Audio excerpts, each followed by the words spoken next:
میں مبلغ بنوں سنتوں کا، خوب چرچا کروں سنتوں کا۔ الحمدللہ رب العالمین، والصلاة والسلام علی خاتم النبیین، اما بعد فاعوذ باللہ من الشیطان الرجیم، بسم اللہ الرحمن الرحیم، الصلاة والسلام علیک یا رسول اللہ وعلی آلک وصحابک یا حبیب اللہ، الصلاة والسلام علیک یا نبی اللہ وعلی آلک وصحابک یا نور اللہ۔ رسول اللہ صلی اللہ علیہ وآلہ وسلم پر درود و سلام پڑھنے کے بے شمار فضائل ہیں۔ اللہ کے آخری نبی مکی مدنی محمد عربی صلی اللہ علیہ وآلہ وسلم ارشاد فرماتے ہیں کہ جو مجھ پر صبح اور شام 10 بار درود پاک پڑھے اسے قیامت کے دن میری شفاعت ملے گی۔ صلو علی الحبیب صلی اللہ تعالی علی محمد۔ ہمارے یہاں صبح و شام سے مراد ہر ایک کی اپنی اپنی ہوتی ہے۔ کوئی یہ کہتا ہے کہ میں صبح 8 بجے مدرسے جاتا ہوں، تو یہ کوئی کہتا ہے کہ میں صبح 10 بجے آفس جاتا ہوں، کوئی یہ کہتا ہے کہ میں صبح 12 بجے اٹھتا ہوں اور ناشتہ کر کے پھر ظہر کی نماز پڑھ کے دکان جاتا ہوں۔ تو لگتا یہ کہ ہم نے شاید یہ سمجھ رکھا کہ جب آنکھ کھلے گی تب صبح ہوگی، تو ایسا نہیں ہے۔ خاص کر جو وظائف وغیرہ جو پڑھے جاتے ہیں، تو صبح سے مراد کیا، کب پڑھیں گے تب یہ صبح کے جو وظیفہ پڑھنے کی جو فضیلت ہے ہم کو حاصل ہوگی۔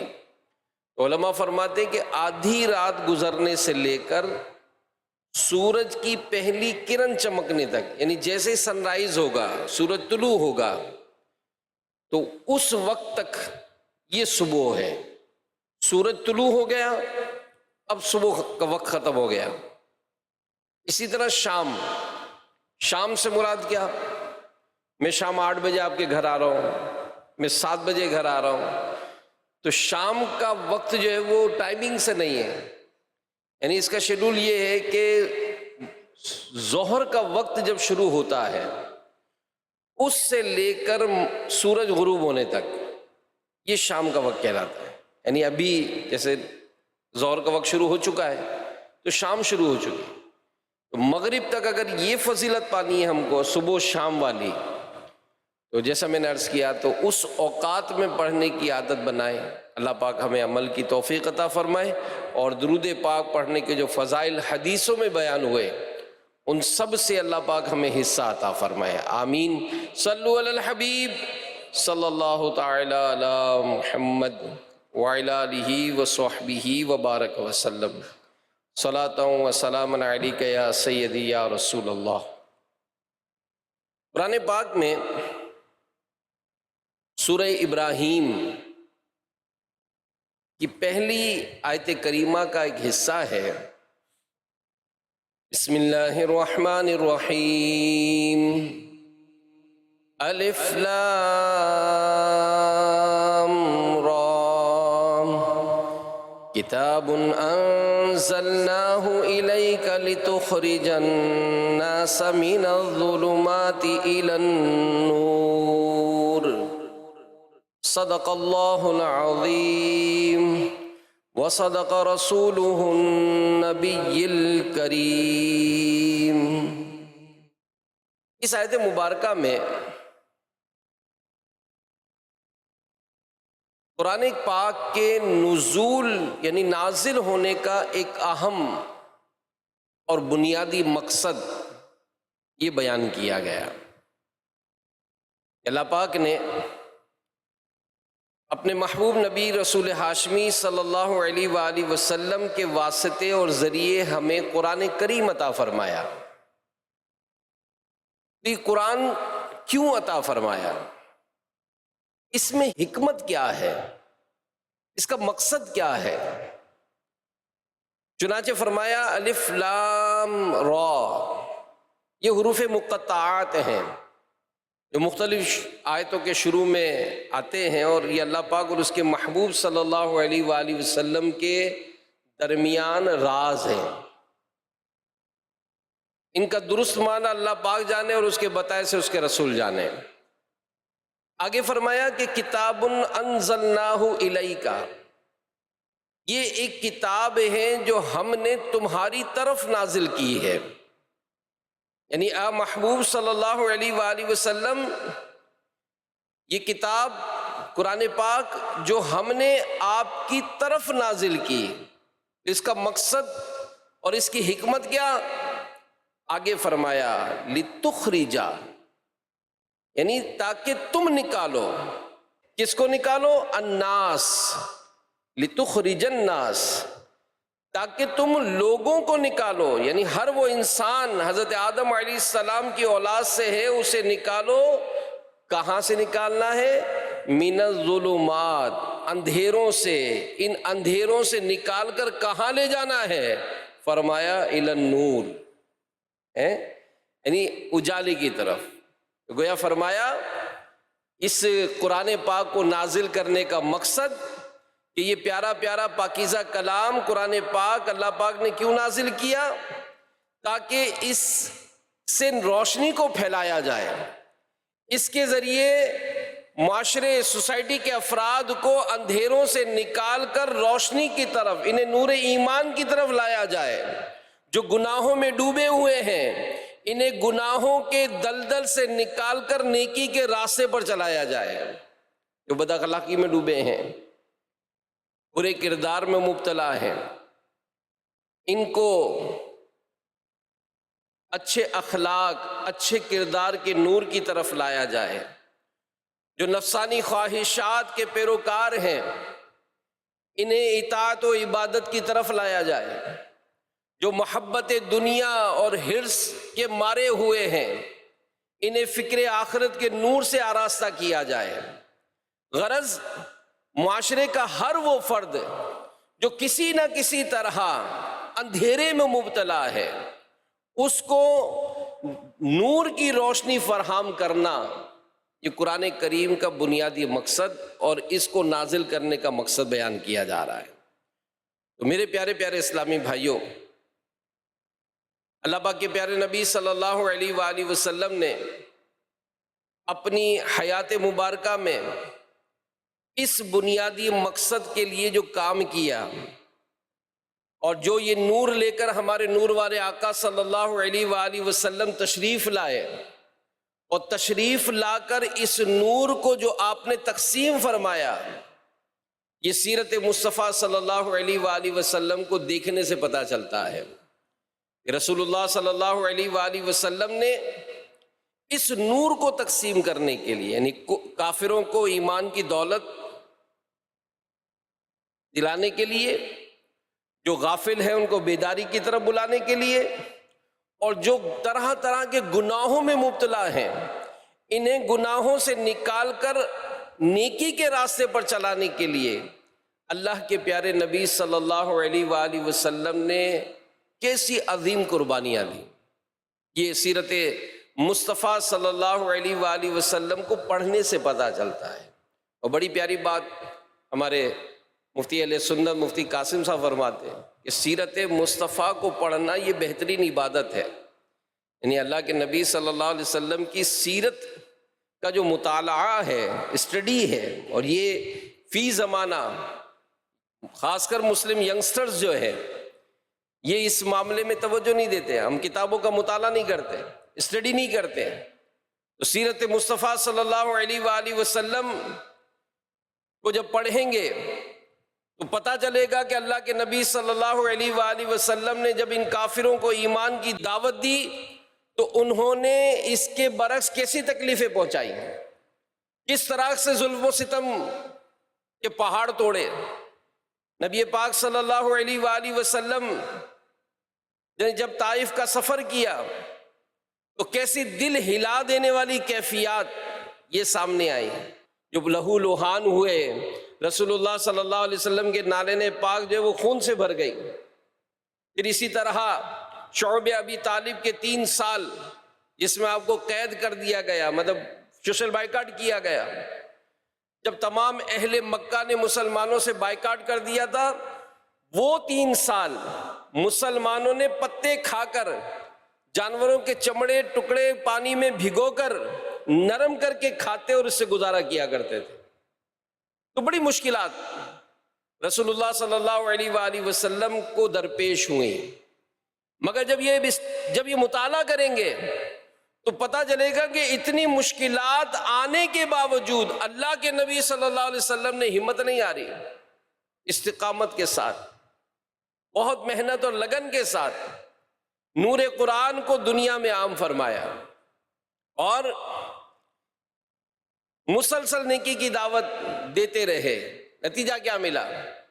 جب مسلسل نیکی کی دعوت کا سلسلہ ہوا تو اس کی برکت سے ایمان کا نور پھیلنے لگا، اندھیرے چھٹنے لگے، غیر مسلم کلمہ پڑھ کر مسلمان ہونے لگے، جو کفر کے اندھیروں میں تھے ایمان کے نور میں آ گئے، جو جہالت کے اندھیرے میں تھے علم دین کے نور سے آراستہ ہو گئے، جو بند عملی کے اندھیروں میں تھے، جو اخلاقی پستی کا شکار تھے، جن کا کردار اندھیروں میں ڈوبے ہوا تھا، انہیں روشنی ملی اور زمانے کے وہ سردار بن گئے.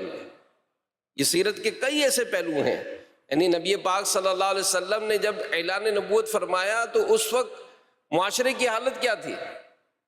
بیٹیاں پیدا ہوتی تھی زندہ دفن کر دیا جاتا تھا، اور آپس میں ذرا سی بات پر خون ریزی ہو جاتی تھی، قتل و غارت گری کا معاملہ ہو جاتا تھا. کیٹیگری بنی ہوئی تھی کہ یہ جناب فلاں قوم سے ہے لہذا اس کے ساتھ ایسا سلوک کیا جائے گا. نہیں، بہت کچھ اس میں مطلب برائیاں اور خامیاں تھیں. لیکن ہمارے پیارے نبی، آخری نبی صلی اللہ علیہ وسلم نے ہمت نہیں ہاری، کوششیں کی. تو اس کوششوں سے لوگ اندھیروں سے نکل کر روشنی کی طرف آنے لگے. تو میرے پیارے پیارے اسلامی بھائیوں اور مدنی چینل کے ناظرین، ہمارے پیارے نبی رسول ہاشمی آخری نبی ہیں. اب آپ کے بعد دنیا میں کوئی نبی نہیں آئے گا، لہذا یہی پیارا پیارا دینی کام، نیکی کی دعوت دینا اور نور قرآن لوگوں میں بانٹنے کا یہ کام اب امت کے سپرد ہے. اب ہم سب نے کوششیں کرنی ہے، ہم سب نے نیکی کی دعوت کے سلسلے کو عام کرنا ہے، اور اللہ پاک نے اس امت کو نیکی کی دعوت عام کرنے والی امت بنایا ہے. سبحان اللہ. یعنی اس امت کو نیکی کی دعوت عام کرنے والی امت بنایا، لہذا رہتی دنیا تک ہر مسلمان اپنی جگہ مبلغ ہے. وہ کسی شعبے سے تعلق رکھتا ہو، عالم ہو یا امام مسجد ہو، حاکم ہو، افسر ہو یا محکوم ہو، جیسے ماتحت ہوتے، تاجر ہو، بزنس مین ہے یا ملازم ہے، امپلائی ہے، افسر ہو یا مزدور ہو، جو بھی ہو، مسلمان ہے اس پر لازم ہے کہ خود بھی نور قرآن سے روشنی لیتا رہے اور اپنے کردار سنوارتا رہے، اور ساتھ ساتھ اپنے اچھے کردار سے لوگوں کو بھی نیکی کی دعوت دیتا رہے اور برائیوں سے روکتا رہے. تو یوں روشنیوں کا یہ سفر جو ہے میرے پیارے اسلامی بھائیوں اور مدنی چینل کے ناظرین، یہ قیامت تک جاری رہے گا. اب آج کا جو دور یہ قرب قیامت کا دور ہے، اور قیامت کی بہت ساری نشانیاں پوری ہوتی چلی جا رہی ہیں، اور ہر طرف یوں سمجھے گویا فتنے یہ سر اٹھائے جا رہے ہیں، یہ باقیاں بڑھتی جا رہی ہیں. جی ہاں، آج اگر ہم حالات کا رونا روتے کہ جناب حالات بہت خراب ہو گئے اور جناب اس طرح سے ظلم زیادتی اور ناانصافیوں کا دور ہے، تو یہ تاریخ میں ملتا ہے، اس سے پہلے بھی ایسا ہوا ہے. لیکن کب ہوا؟ جب بد عملیاں بڑھی تھیں، جب برائیاں بڑی تھیں، جب گناہ بڑے تھے، جب ظلم و زیادتی کا سلسلہ بڑا تھا، تو اگینسٹ میں، جیسے ہم بچپن سے سن رہے ہیں نا، جیسی کرنی ویسی بھرنی، جیسی کرنی ویسی بھرنی۔ اگر آج ہم سے کوئی زیادتی کرتا ہے تو ہم دیکھیں کہ ہم بھی تو اگینسٹ میں کچھ کرتے ہیں نا۔ جیسے کسی شخص کے بارے میں آتا ہے کہ اس کو مطلب وہ دکاندار تھا تو کسی کو کوئی سامان بیچا اس نے، تو اس نے 1,000 کا جو نوٹ تھا وہ نقلی دے دیا اس کو۔ وہ تو سامان لے کر چلا گیا۔ اس شخص کو جب پتا چلا کہ مجھے 1,000 کا نوٹ نقلی دے کر گیا، تو ظاہر ہے پھر وہ پیچھے سے جو انداز ہوتا ہے برا بھلا کہنے لگا۔ رات کو ایک جگہ دعوت تھی، وہ دعوت میں پہنچا، وہ اور اس کا ایک دوست کھانا کھا رہے تھے، تو کھانا کھاتے کھاتے اپنے دوست سے شکوہ کرنے لگا کہ دیکھو کیسے حالات ہیں، آج میں دکان پر بیٹھا مال بیچ رہا تھا، ایک بڑا شریف سا آدمی نظر آ رہا تھا، میں نے حالانکہ اس کو اچھی چیز دی، رعایت دی، اور رعایت دے کر میں نے اس کو اچھے دام دیے، لیکن دیکھو اس نے کیسا ظلم کیا کہ اس نے مال لے لیا، لیکن جواب میں وہ مجھے 1,000 کا نقلی نوٹ لے کر گیا۔ اب دوست نے بھی بڑی سنجیدگی سے اس کی بات تو سنی، لیکن پھر دوست نے پوچھا کہ تم نے اس 1,000 کا کیا کیا؟ وہ جو نقلی نوٹ تمہیں دے کر گیا تھا، تم نے اس 1,000 کا کیا کیا؟ تو وہ اپنی سیٹ قریب لا کر اس کے کان میں کہنے لگا کہ آج جو میں دعوت میں آیا ہوں نا، تو میں نے لفافے میں وہی 1,000 کا نوٹ رکھ کر دلہے کو دے دیا ہے۔ اب ہم سوچیں، غور کریں کہ ہمارا حال کیا ہے، ہمارا حال کیا ہے؟ یعنی آپ بتائیں کہ کیا اگر جو معاشرے کی اصلاح چاہتا ہے، جو معاشرے کی اصلاح چاہتا ہے، وہ کیا یہ انداز اس کا درست ہوگا؟ تو یہ برائیوں کا اگر انداز دیکھا جائے میرے پیارے اسلام بھائیوں، تو یہ ہر جگہ آپ کو اس انداز کی جھلک نظر آئے گی۔ الحمدللہ ایسے حالات میں عاشقان رسول کی دینی تحریک دعوت اسلامی یہ روشنی کی ایک کرن ہے۔ دعوت اسلامی اس پرفتن دور میں روشنیاں بانٹ رہی ہے۔ جی ہاں، دعوت اسلامی نیکی کی دعوت عام کر کے برائیوں کو ختم کرنے کی کوشش کر رہی ہے۔ دعوت اسلامی غیر مسلموں کو اسلام کی دعوت دے رہی ہے۔ دعوت اسلامی یہ برائیوں میں مبتلا مسلمانوں کو نیکی کے راستے کا مسافر بنا رہی ہے۔ دعوت اسلامی اندھیرے مٹاتی علم دین کا نور بانٹ رہی ہے، اور اللہ کے فضل سے معاشرے میں اٹھنے والی برائیوں کے آگے بند باندھنے کی دعوت اسلامی کوشش کر رہی ہے۔ معاشرے کا وہ بگاڑ جو طرح طرح سے بڑھتے ہی جا رہے ہیں، اس کے سدھار کی جو کوشش ہے نا، یہ آپ کی دعوت اسلامی کر رہی ہے۔ زندگی کا وہ کون سا ڈپارٹمنٹ ہے کہ جس میں آپ کی دعوت اسلامی اپنا کردار ادا نہ کر رہی ہو؟ کمپنیوں سے لے کر پرچون مارکیٹ تک آپ دیکھیں، مبلغین آپ کو نظر آئیں گے کمپنیوں میں جا کر وہاں کے لیبر کو، وہاں کے مالکان کو نیکی کی دعوت دے رہے ہوں گے، تو مارکیٹوں میں جا کر جو ریٹیل شاپ والے ہیں تو ان کو بھی دعوت دے رہے ہیں، خریدار کو بھی دعوت دی جا رہی ہے تو دکاندار کو بھی دعوت دی جا رہی ہے، اسٹوڈنٹ کو دعوت دی جا رہی ہے تو ٹیچر کو بھی دعوت دی جا رہی ہے، پولیس کو دعوت دی جا رہی ہے تو جو گناہوں میں مبتلا ان کو بھی دعوت دی جا رہی ہے، وکلا کو دعوت دی جا رہی ہے تو جو ملزم ہیں ان کو بھی دعوت دی جا رہی ہے۔ مطلب معاشرے کے ہر طبقے تک دعوت اسلامی کے یہ معاملات یہ ہم کو نظر آ رہے ہیں۔ اور پھر میرے پیارے اسلامی بھائیو، مدنی چینل کے ناظرین، میں آپ کو چند مثالیں دیتا ہوں، آپ ذرا غور کریں اور سوچیں کہ یہ جو کردار ہے معاشرے میں دعوت اسلامی کا، یہ کس قدر نیڈ ہے کہ اس کام کو بہت بڑے پیمانے پر اور زیادہ بڑھایا جائے۔ ایک شخص کا بیان ہے، وہ کہتے ہیں کہ میں برے دوستوں کے پاس بیٹھتا تھا اور ابتدا میں مجھے ان کے پاس بیٹھنے سے سگریٹ کی عادت شروع ہوئی، اور آہستہ آہستہ چرس اور پھر ہیروئن جیسے نشے میں مبتلا ہو گیا۔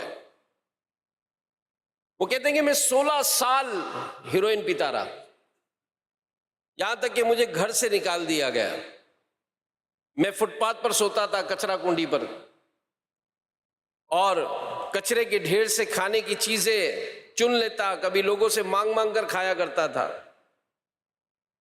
وہ شخص کہتا ہے کہ آپ کو شاید یقین نہ آئے، میں نے 16 سال ایک ہی لباس میں گزارے، میری حالت پاگلوں جیسی ہو چکی تھی، لوگ مجھ سے گھن کھاتے تھے، کوئی قریب سے گزرنا بھی پسند نہیں کرتا تھا، ملنا بہت دور کی بات رہی۔ کہا کہ شاید شب برات تھی، میں بد نصیب گلی کے کونے میں کچرے کے ڈھیر پر، منڈیر سی بنی ہوتی ہے اس پہ لیٹا ہوا تھا، میرے کان میں ایک آواز آئی، گویا کسی نے کہا السلام علیکم۔ وہ کہتا کہ میں نے تو دھیان ہی نہیں دیا۔ پھر آواز آئی السلام علیکم۔ میں بڑا حیران ہوا کہ مجھے اور پیار سے کسی نے سلام کیا، یہ کیسے ہو سکتا ہے؟ تو نگاہ اٹھائی تو دیکھا کہ 2 اسلامی بھائی سفید لباس اور امامے میں ملبوس یہ کھڑے مسکرا رہے اور مجھے اپنی طرف بلا رہے تھے۔ ان کے چہرے پہ داڑھی بھی تھی، دونوں آگے بڑی اپنائیت سے ملے اور کہا کہ ہمیں آپ سے کچھ عرض کرنی ہے۔ مجھے زندگی میں پہلی بار کسی نے اتنی محبت سے مخاطب کیا تھا۔ چنانچہ اسلامی بھائی نے مجھے نام پوچھا اور مجھے شب برات کی اہمیت بیان کی کہ آج تو اتنی فضیلت والی رات ہے، اور اتنی برکت والی رات ہے، عبادت والی رات ہے، اور شب برات یعنی گناہگاروں کو جہنم سے آزادی دلانے والی رات ہے۔ یہ کہتے کہ زمین نے جھنجھوڑا کہ آج کی رات رب کائنات گناہگاروں کو جہنم سے آزاد فرماتا ہے، مگر نشے والا یہ مغفرت سے محروم رہتا ہے۔ اسے میں سوچ کر تڑپ کر رہ گیا۔ اب ان اسلامی بھائیوں کی کوشش رنگ لائی، اب انہوں نے کہا کہ آپ چلیں مسجد کی طرف چلیں، تو کہا میں نے ہمت کی اور ان کے ساتھ مسجد کی طرف چل پڑا۔ انہوں نے مجھے پہلے تو غسل کرایا، پھر میں نے کپڑے تبدیل کیے۔ وہ شخص کہتا ہے میں 16 سال کے بعد مسجد کے اندر داخل ہوا، جب میں نے نیت باندھی تو میری آنکھوں سے ٹپ ٹپ آنسو گر رہے تھے، کافی دیر تک اپنے گناہوں کو یاد کر کے روتا رہا، اللہ پاک سے معافی مانگتا رہا۔ وہ اسلامی بھائی کہتے ہیں کہ امیر اہل سنت پر اور دعوت اسلامی پر اللہ پاک کی کروڑا رحمتیں ہوں کہ ان کی بدولت ایک بھاگا ہوا غلام اپنے مولا کی بارگاہ میں حاضر ہو گیا۔ اب یہ واقعہ جو ایک مدنی بہار ہمارے دینی ماحول میں کہی جاتی ہے، آپ سوچیں، غور کریں۔ حالانکہ اس کے آگے بھی اس کا واقعہ ہے کہ وہ گھر والوں نے اس کو واپس بلا لیا۔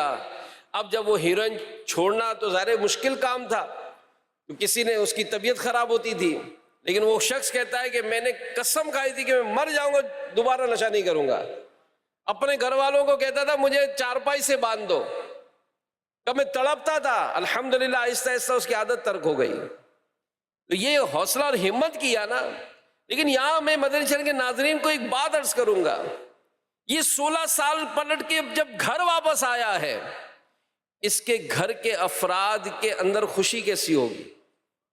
آپ تصور کریں میرے پیارے اسلام پر، جس خاندان کا کوئی نوجوان نشے کی حالت میں مبتلا ہوتا ہے، وہ اپنی زندگی برباد کرتا ہی ہے، لیکن اس کی اس عمل سے اس کی پوری فیملی کا کردار خراب ہوتا ہے۔ یہ نوجوان کون ہے جو نشہ کر رہا ہے؟ یہ فلاں کا بیٹا ہے۔ یہ نوجوان کون ہے؟ یہ فلاں کا بھائی ہے۔ یہ جناب یہ نشہ کرنے والا کون ہے؟ یہ فلاں کا باپ ہے، یہ فلاں کا رشتہ دار ہے۔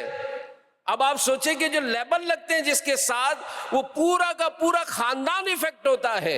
لیکن اگر کسی اس بگڑے ہوئے معاشرے کا ایک فرد ہے جس کو نیکی کے راستے پر لایا جاتا ہے، تو اس لانے والوں کے متعلق ان کے جذبات کتنے بھلے ہوتے ہیں.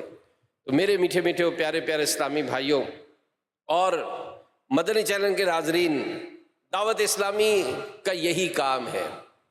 جی ہاں، یہی کام ہے کہ آپ کی دعوت اسلامی جس سے وابستہ ہونے والے ایسے افراد جن کو بیزار ہو کر گھر سے نکال دیا گیا، خاندان والوں نے بائیکاٹ کر دیا تھا، یعنی گویا اس کی زندگی میں تو چاروں طرف اندھیرا ہی اندھیرا تھا، مگر آپ کی دعوت اسلامی نے ایسے نوجوانوں کو پکڑ پکڑ کر روشنی کی طرف لے آئی ہے. الحمدللہ. تو آج کا یہ دور کہ جس میں دیکھا جائے تو بھائی بھائی کا گریبان پکڑ رہا ہے، دعوت اسلامی ایسے میں محبتوں کے پھول بانٹ رہی ہے.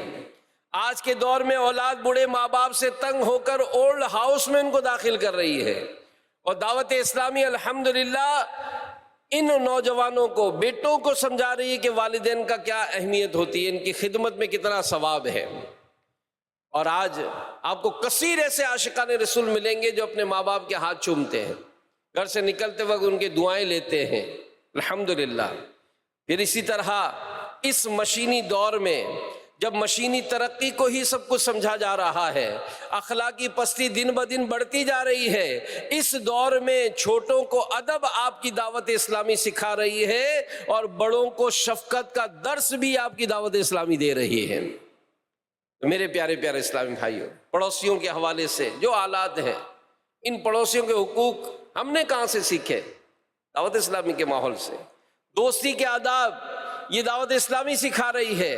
اخلاق و کردار کی بہتری کی کامیاب کوششیں دعوت اسلامی کر رہی ہے، اور الحمدللہ اللہ پاک کے فضل سے، رب کائنات کی رحمت سے، رب کریم کو بھولے ہوئے انسانوں کو مقصد زندگی یعنی پرپز آف لائف سے آگاہ کر کے رب کائنات کی بارگاہ میں کھڑا کر دینا، یہ آپ کی دعوت اسلامی کا کام ہے.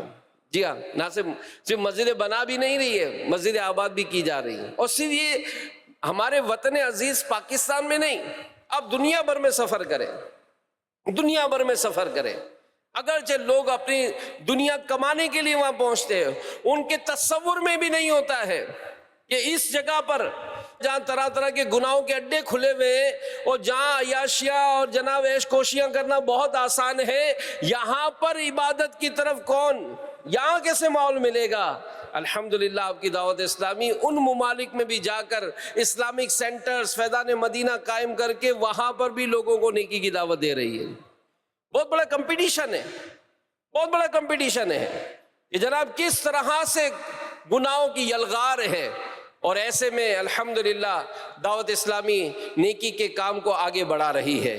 لیاقت پور پنجاب پاکستان ایک اسلامی بھائی کا بیان ہے کہ میں پہلے ایک بریک ڈانسر تھا، اس فن میں مجھے شہرت بھی حاصل تھی، مجھے مختلف اسٹیج میں گانوں اور پروگرامز کا موقع ملا تھا، بلایا جاتا تھا، اور اس کے علاوہ بھی بہت سارے گناہ تھے جو میرے معمولات کا حصہ تھے. وہ کہتے ہیں کہ میری زندگی تو گویا گناہوں میں ڈوبی ہوئی تھی. ہاں، ایک بات تھی کہ میں کبھی کبھی نماز پڑھنے کے لیے مسجد جایا کرتا تھا. اچھا، جب مسجد میں جاتا تو وہاں کے جو امام صاحب تھے وہ دعوت اسلامی کے مبلغ تھے، وہ مجھ سے بڑی محبت سے ملتے تھے، وہ بڑی شفقت دیتے تھے، بڑی اپنائیت دیتے تھے، اور مجھے وقتاً فوقتاً قبر اور آخرت کی تیاری کا ذہن دیتے تھے. کہتے ایک مرتبہ سردیوں کا موسم تھا، ہم چند دوستوں نے فلم دیکھنے کا پروگرام بنایا تھا، تو میں گھر سے اترا اور تاکہ دوست کے گھر جا کر اس کو لے کر میں فلم دیکھنے جاؤں. تو جیسے ہی میں گھر سے باہر نکلا تو اتفاق سے گلی سے امام صاحب آ رہے تھے. تو امام صاحب نے مجھے آگے بڑھ کر ملاقات کی، تو میں پیدل ہی جا رہا تھا تو وہ بھی میرے ساتھ چلنے لگے. جب تھوڑی دور آگے گئے تو مجھ سے پوچھنے لگے کہ کہاں جا رہے؟ تو میں نے کہا میں ایک دوست کے یہاں جا رہا ہوں. وہ کہنے لگے آج جمعرات ہے، میرے ساتھ اجتماع میں چلو نا. تو میں نے ان کو ٹالنے کے لیے کہا کہ امام صاحب بڑی سخت سردی ہو رہی ہے، میں تو کچھ سامان بھی نہیں لیا، اگلے ہفتے میں آپ کے ساتھ چلوں گا، یوں ٹالنے کی کوشش کی۔ کہا کہ میں اس وقت حیران ہو گیا، امام صاحب نے اپنی گرم شال اتار لی اور مجھے اڑاتے ہوئے کہا کہ یہ ہے نا شال، چلے۔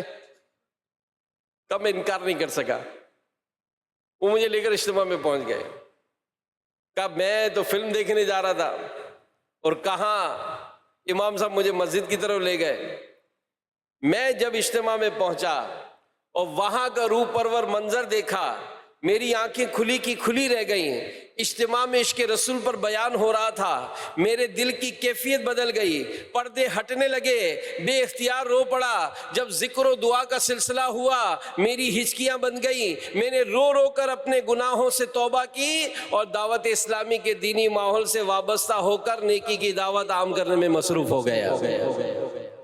اللہ کی نعمت ہے یہ دعوت اسلامی، آقا کی عنایت ہے یہ دعوت اسلامی، رحمان کی رحمت ہے یہ دعوت اسلامی، شیطان کی ہلاکت ہے یہ دعوت اسلامی۔ تو میرے پیارے پیارے اسلامی بھائیوں اور مدنی چینل کے ناظرین، یہ دعوت اسلامی میں اب آپ آ تو رہے ہیں، یہاں جو آپ کو بتانے کا مقصد ہے کہ یہاں پر ان مبلغین کی تربیت کا ایک شاہکار نظر آتا ہے کہ جنہوں نے نیکی کی دعوت کا کام کرنا ہے، انہوں نے انداز کیا اختیار کرنے ہیں۔ آپ کی دعوت اسلامی اپنے مبلغین کو یہ تربیت بھی دیتی ہے، ان کو کردار کیا ادا کرنا ہے۔ اگر آج دعوت اسلامی نے مدارس بنائے ہیں تو اپنے قاری صاحبان اور اپنے ناظمین کو وہ سارے مینر سکھانے کی کوشش کی جا رہی ہے کہ آپ نے ان بچوں کو مستقبل کا ایک بہترین مسلمان، ایک سچا عاشق رسول، اہل بیت کی محبت اس کے دلوں میں راسخ کر کر ان کی تربیت کا سلسلہ بنایا جا رہا ہے، تاکہ اسے قرآن کی تعلیم حاصل کرنے کے ساتھ ساتھ یہ دین کی بھی تعلیم حاصل کرے، ان کے دلوں میں عشق رسول پیدا ہو، عشق صحابہ ہو، عشق اہل بیت ہو، عشق اولیاء ہو، عشق غوث اعظم ہو، عشق خواجہ ہو، عشق داتا ہو، عشق امام اہل سنت ہو۔ یہ دعوت اسلامی پیدا کر رہی ہے۔ تو آپ سوچیں، غور کریں کہ یہاں پر اس بات کا ایک انداز بتایا جا رہا ہے کہ ایک امام صاحب کا یہ شفقت بھرا انداز اختیار کر کے اس کو اجتماع میں لے جانا اس کی اصلاح کا ذریعہ بن گیا۔ تو ہم میں سے بھی کئی ایسے ہوتے ہیں، ہم میں سے بھی کئی ایسے ہوں گے کہ جن کو اسی شفقت و محبت نے دعوت اسلامی کے قریب کیا ہوگا۔ لیکن آج پرابلم یہ ہے کہ ہم نے تو فیضان مدینہ کی برکتیں پائی ہیں، ہم نے تو اجتماع کی برکتیں پائی ہیں، لیکن کبھی کیا یہ سوچا کہ اگر مجھ پر اس طرح کی کوشش نہیں کی ہوتی تو کیا میں اس دینی ماحول سے وابستہ ہوتا؟ ڈیفینیٹلی آزمائش ہوتی۔ تو آج ضرورت اس بات کی ہے کہ میں بھی آگے بڑھ کر اس عظیم کام کو جو آج دنیا بھر میں اگرچہ پھیلتا جا رہا ہے، مگر میرا اس میں کردار کیا ہے، میں اس میں کیسی کوششیں کر سکتا ہوں۔ تو میرے پیارے پیارے اسلامی بھائیوں، آگے چلتے ہیں۔ ایک اسلام بھائی کراچی سے تعلق ہے، وہ کہتے ہیں کہ میرا ایک جگری دوست تھا جو بہت زیادہ ماڈرن، جوئے اور شراب کا عادی تھا، معاذ اللہ گناہوں پر اتنا دلیر تھا کہ کسی طرح باز نہ آتا تھا۔ ایک بار میں نے اسے امیر اہل سنت کے بیان کا کیسٹ دیا، اس نے جب یہ بیان سنا تو امیر اہل سنت کے الفاظ تاثیر کا تیر بن کر ان کے دل میں پیوست ہو گئے۔ الحمدللہ بیان کی برکت سے حیرت انگیز طور پر اس کے دل میں مدنی انقلاب پیدا ہوا، توبہ کی، داڑھی شریف سجائے اور دعوت اسلامی کے ماحول سے وابستہ ہو گیا۔ اب یہاں میں آپ سب کو بھی اس بات کو سوچنے کی دعوت دیتا ہوں۔ یہ بیان انہوں نے سنایا، ہمارے پاس بھی تو بہت سارے کلپ آتے ہیں بھائی، ماڈرن ٹولز ہیں نا، موبائل کے ذریعے لوگ گناہ کے پتہ نہیں کیا کیا انداز اختیار کیے ہوئے ہیں۔ تو کیا ہم دعوت اسلامی کے اس پلیٹ فارم سے وابستہ نہیں ہو سکتے؟ کیا اپنے موبائل کے ذریعے کیا ہم نیکی کی دعوت عام نہیں کر سکتے؟ کیا دعوت اسلامی کی سوشل میڈیا کے جو بیانات کے کلپ ہیں، جو بیانات کے لنک ہیں، کیا اس کو ہم عام نہیں بڑھا سکتے؟ روزانہ کی بنیاد پر آپ کی دعوت اسلامی کا سوشل میڈیا، دعوت اسلامی کا یہ جو IT ڈپارٹمنٹ ہے، ان کے ذریعے یہ کلپس بڑھائے جاتے ہیں۔ کیوں؟ تاکہ مسلمانوں کو ان کی اہمیت بتائی جائے۔ آج گناہوں کا بازار گرم ہے، آپ دیکھیں کون سی ویب سائٹ ہے کہ جس کو کھولتے ہیں تو گندی ویب سائٹ کی طرف بلایا نہ جاتا ہو۔ آخر اس سارے میڈیا کو پاک و صاف کرنے کا جو کردار دعوت اسلامی ادا کری، کیا اس میں ہمارا حصہ نہیں ہو سکتا؟ کیا ہم اس کام کو لے کر آگے نہیں بڑھ سکتے کہ ہمارے موبائل میں جتنے کانٹیکٹس ہیں، میں یہ ویڈیو لنکس ان تک تو بڑھاؤں؟ جہاں برائیاں بڑھانے والے برائیاں بڑھاتے ہیں، ہم انشاءاللہ نیکی کے کام کو بڑھائیں گے، بڑھاتے ہیں، اس کے فالوورز ہیں، لیکن پھر بھی جو نہیں کر رہے میں ان کو سمجھا رہا ہوں، ان کو سمجھانے کی کوشش کر رہا ہوں کہ اپنے اس موبائل کو بھی تو مبلغ بنا سکتے ہیں، اس کے ذریعے بھی تو نیکی کی دعوت عام کی جا سکتی ہے۔ اور آپ دیکھیں ایسے ایک نہیں، کتنے اس وقت جو مجھے مدنی چینل پہ دیکھ رہے ہوں گے کہ اسی مدنی چینل کے بیانات، اسی سوشل میڈیا کے کلپس، یا آپ دیکھ کر آپ نے اپنی سوچیں بدل دی ہیں۔ جی ہاں، کئی ایک نمازی بنے، میں بھی جانتا ہوں، کئی ایک سنتوں کے راستے پر آئے، ہم جانتے ہیں، کئی ایک نے اپنے والدین کے ساتھ اچھا سلوک کرنا اسی مدنی چینل کی برکت سے ہوا ہے، کئی ایک کے گھر ٹوٹنے سے جو بچے ہیں، الحمدللہ اس میں آپ کے مدنی چینل کا بہت بڑا کردار ہے۔ تو میرے پیارے پیارے اسلامی بھائیوں، یہ ایک نیڈ ہے، یہ نیڈ ہے۔ خود امیر علیہ سنت خود ہی فرماتے ہیں، تنہا چلا، میں تنہا چلا تھا، لیکن اس کے پیچھے کام کیا تھا؟ کسی شاعر نے کہا کہ تنہا چلا تو ساتھ تیرے ہو گیا جہاں۔ اے امیر علیہ سنت، آپ تو تنہا چلے تھے نا، تنہا چلا تو ساتھ تیرے ہو گیا جہاں، میٹھا تیرا کلام ہے الیاس قادری۔ کتنا میٹھا کلام ہے، اور صرف کلام ہی نہیں بلکہ میں آپ کو ایک اور بات عرض کروں۔ ایک مرتبہ شروع کے دور میں امیر علیہ سنت ایک ہوٹل کے قریب سے گزر رہے تھے، نماز پڑھنے جا رہے تھے، تو وہاں خصوصی یہ گونگے بہرے جو ہوتے ہیں، یہ کچھ ٹیبلوں پر بیٹھے ہوئے تھے۔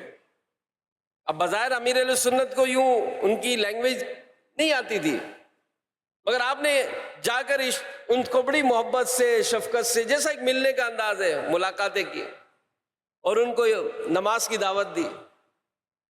تو پہلے تو وہ ٹالتے رہے، مگر جب امیر علیہ سنت کی بہت زیادہ شفقت محبت ہوئی تو وہ سارے امیر علیہ سنت کے ساتھ نماز پڑھنے چلے گئے۔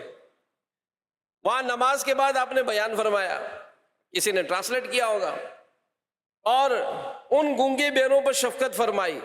الحمدللہ ان گونگے بیروں میں سے کچھ نے آنا شروع کر دیا، اجتماع میں آنا شروع کر دیا، یہاں تک کہ آج باقاعدہ اس شعبے کی انٹرنیشنل مجلس بنی ہوئی ہے۔ دنیا بھر میں الحمدللہ ان گونگے بہروں کا کام جو ہے وہ جاری ہے۔ تو میرے پیارے اسلامی بھائیوں، اسی طرح معاشرے کا یہ جو طبقہ ہے جس کو آج تو ہم ہی اگنور کر لیتے ہیں، کسی کا بیٹا اگر گونگا بہرا ہو تو وہ تو سمجھتا ہے کہ یہ میرے کہاں بلا پڑ گئی، لیکن آج الحمدللہ کئی ایسے خاندان ہیں کہ جن کے یہ گونگے بہرے جو بچے ہیں یہ مبلغ دعوت اسلامی ہیں۔ اس گونگے بہرے بچے کی وجہ سے پورے خاندان کی پذیرائی ہے کہ ماشاءاللہ کیسا دین کا کام کرتا ہے۔ تو آپ کے بچے اگر کسی طرح سے بھی کوئی پرابلم میں ہیں، دعوت اسلامی کے ان شعبوں سے وابستہ کریں تاکہ وہ بھی نیکی کے کام میں آگے بڑھے۔ تو یہاں میں آپ سب کو، دعوت اسلامی سے محبت کرنے والے عاشقان رسول، آپ سب کو دعوت دیتا ہوں کہ اپنی دعوت اسلامی کے ان کاموں کو سمجھنے کی کوشش کیجیے۔ دعوت اسلامی نے ہمارے خاندانوں میں ہمارے بچوں کو قرآن پڑھایا ہے۔ جی ہاں، اس کام کو 10 سال کے بعد شروع کیا گیا۔ 1981 میں دعوت اسلامی کا آغاز ہوا، تقریباً 1990 میں جا کر پہلا مدرسۃ المدینہ کا آغاز ہوا، لیکن آج 7,000 سے زیادہ مدرسۃ المدینہ قائم ہو گئے، 1300 سے زیادہ آپ کے جامعۃ المدینہ قائم ہو گئے۔ کون سا خاندان ہے کہ جس میں بچے اور بچیاں درس نظامی کیے ہوئے آج نظر نہیں آ رہے؟ الحمدللہ ایک بڑی تعداد ہے جن کے خاندان میں کوئی بچہ عالم دین ہے تو کسی بچی نے عالمہ کا کورس کیا ہوا ہے۔ کون سا خاندان ہے کہ جس میں قرآن پاک کی تعلیم کا فیضان نہ ملتا ہو؟ کسی کے اپنے بچے حافظ ہیں، کسی کے بہن کے بچے حافظ ہیں، کسی کے بھائی کے بچے حافظ ہیں، کسی کے خاندان میں حافظ قرآن بچے اور بچیاں موجود ہیں۔ یہ سب دعوت اسلامی نے کام کیا۔ پھر اسی طرح مدنی چینل کے ذریعے ہمارے گھر میں آ کر جو نیکی کی دعوت کا سلسلہ ہو رہا ہے، اب یہ سفر یہاں ختم نہیں ہوا بلکہ مختلف لینگویجز میں ان سارے بیانات کو ڈب کیا جا رہا ہے تاکہ جہاں یہ اردو، انگلش یا بنگلہ یہ زبان نہیں سمجھی جاتی تو ان کو ان کی زبان میں نیکی کی دعوت کا سلسلہ کیا جائے۔ تو بہرحال میرے پیارے پیارے اسلامی بھائیوں، دعوت اسلامی نے نہ صرف یہاں پر بلکہ ایک عجیب بات اور بتاؤں میں آپ کو، بلکہ کیا کیا بتاؤں انشاءاللہ سنیں گے۔ ایک امام صاحب سے ہمارے قافلے والوں نے ملاقات کی اندرون سندھ میں امام صاحب کو دعوت اسلامی کے دینی ماحول کی کچھ برکتیں بتانے لگے. امام صاحب کہنے لگے کہ میں آپ کو بھی ایک دعوت اسلامی کی برکت بتاؤں. کہا جی امام صاحب ضرور بیان کیجئے. تو کہا ہمارے جو کچے کا علاقہ ہے اس میں ایک ڈاکو تھا اور اس ڈاکو نے اس پورے علاقے کو بہت پریشان کیا ہوا تھا. آئے دن کہیں نہ کہیں ڈکیتیوں کا سلسلہ، مار دھاڑ، بڑا حساب کتاب اس کا بنا ہوا تھا. سب پریشان تھے اس سے، اور اگر وہ کبھی پکڑا بھی جاتا تو چونکہ اس کے اثر رسوخ تھا تو وہ چھوٹ کر آ جاتا تھا. تو کہا ایک دفعہ ہمیں پتا چلا کہ کراچی میں پکڑا گیا ہے، یہ اس کو جیل ہو گئی ہے. تو ہم نے سکون کا سانس لیا کہ چلو بھائی جیل گیا یہ. کچھ سالوں کے بعد ایک دن میں اسی طرح مسجد کے سین میں بیٹھا ہوا تھا. ایک شخص آیا جس نے داڑھی اور امامہ اور چادریں اوڑھی ہوئی تھی. آ کر مجھے کہنے لگا السلام علیکم ورحمۃ اللہ وبرکاتہ. ہم نے بھی ملاقات کی، قریب آ کر بیٹھ گیا. کہنے لگا امام صاحب آپ نے مجھے پہچانا؟ تو میں نے کہا کہ نہیں. تو پھر اس نے اپنا نام لیا کہ میں وہی سابقہ ڈاکو.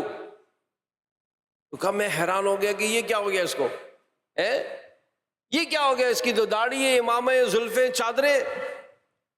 اس نے کہا کہ امام صاحب میں کراچی میں پکڑا گیا تھا اور مجھے جیل ہو گئی تھی.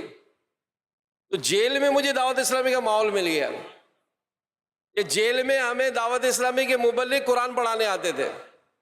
انہوں نے مجھ پہ انفرادی کوشش کی، یہاں تک کہ مجھے قرآن پڑھایا، میں نے داڑھی بھی رکھ لی، میں نے سارے جرموں سے توبہ کر لیا، میں نے امام بن گیا ہوں، مسجد کا امام بن گیا وہ ڈاکو. اگر آپ اس طرح جیلوں میں بھی دیکھیں گے تو دعوت اسلامی وہاں جا کر بھی کام کر رہی ہے. تو میں آپ سب کو بھی، مدنی چینل کے ناظرین کو بھی دعوت دوں گا کہ اللہ پاک نے ہر ایک کے اندر صلاحیتیں عطا فرمائی ہیں. جو ٹیلنٹ اللہ پاک نے دیا ہے، وقت سب کے پاس ہے، مال سب کے پاس ہے. اب آج کل کی جو حالات ہیں، جو ایک کیفیت طاری ہو گئی ہے، جو ایک بد دلی کا جو ماحول ہے، جو اداسی کا جو ماحول ہے، یعنی سب اس بات کو تو رو رہے ہیں کہ جناب حالات صحیح نہیں ہے، حالات صحیح نہیں ہے. بھائی حالات صحیح نہیں ہے، یہ صحیح کیسے ہوں گے؟ ذرا اپنے کردار کو تو دیکھیں. جیسے میں نے کہا کہ اگر اس نے 1000 روپے کا نوٹ نقلی اس کو دے دیا تو اس نقلی نوٹ کا کرنا کیا چاہیے تھا؟